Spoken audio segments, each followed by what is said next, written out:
Tim Reid, thank you so much for agreeing to speak with USA Today. My pleasure. Listen, this is a conversation I've been wanting to have for an awful long time. Okay. At least since 2008 when Barack Obama was elected president. And there was this talk about a post-racial era. Yeah. How are we doing? Not so well. We're more in the post. And it seems like we're back to the future. I had hoped, as many people felt, that incredible sense of euphoria for what had happened, history being made, that the world would lean towards improvement, that the world would lead towards creating a new paradigm, both racially, both economically, and yet a group of men in the room that same night of the inauguration, and they decided to destroy hope, and they've actually achieved their goals. We are full of fear. But we talk so much about controlling images. Yeah. We ought to be able to control our own image. We've got a president in the White House. Yeah. Well, you've got to first want to. You've got to have a purpose. And I think that we got caught up in this sort of euphoric attitude that it had arrived. We are the people we've been waiting for, but we forgot we had to do the work. And I think the people who understand the power of propaganda went to work, and they did an incredible job. Not since Nazi Germany has propaganda been used to change the mindset of people as it has been in the last 6 years. They literally have used lies and innuendos and created a sense of fear in the people when there was really, not there wasn't any cause. It's just that we're at the frontier of changing things. Change was about to happen. We're entering truly the 21st century, and yet everybody wanted to go back. Listen to the words of some of them.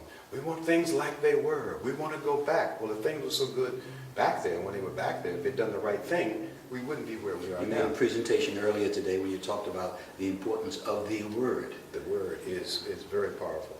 And they have used the words against not only the president, but against the people. Voting rights laws are being overturned. We're dealing with issues that we thought were long gone. And these battles are played out and lost in media? In media. The power of the media, it's the most powerful man-made force on this planet. And it is used to sway opinion. We live in a world of perception, no longer reality.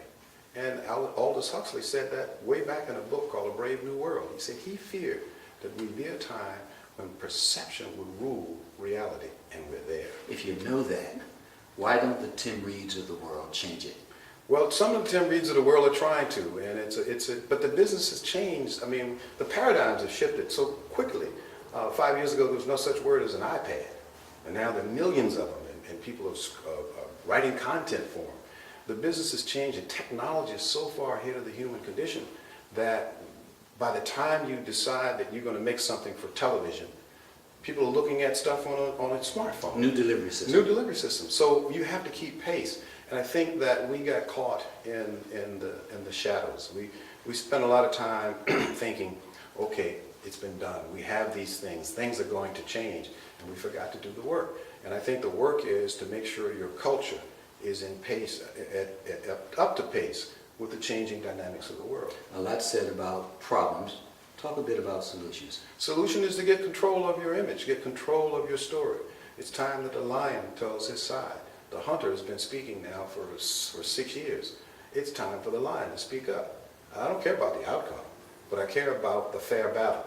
And right now we're not battling, I think, in this world of perception with the kind of passion and skills that we need. We're still dealing with things in the 20th century. We're in the 21st century. There's some things we should just go, as the president did, brush it off. It has no power unless you give it power, the power of the word. So we need to control the word.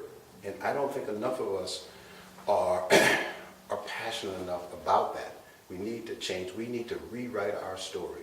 And we do it in telling stories. We do it in newspaper articles, blogging. Why is it that Jon Stewart, Bill Maher are the voices of wit and reason? Where are the others? I don't, where are they? Where are the black Will Rogers?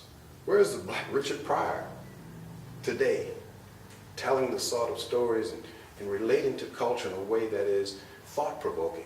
Most of the stuff we hear is victimization stories.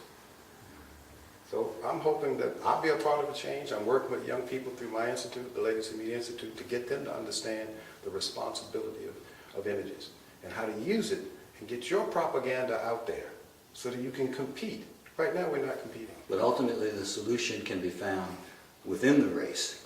Of course, that's the only solution is within. So you're never going to, why would the controlling power yield?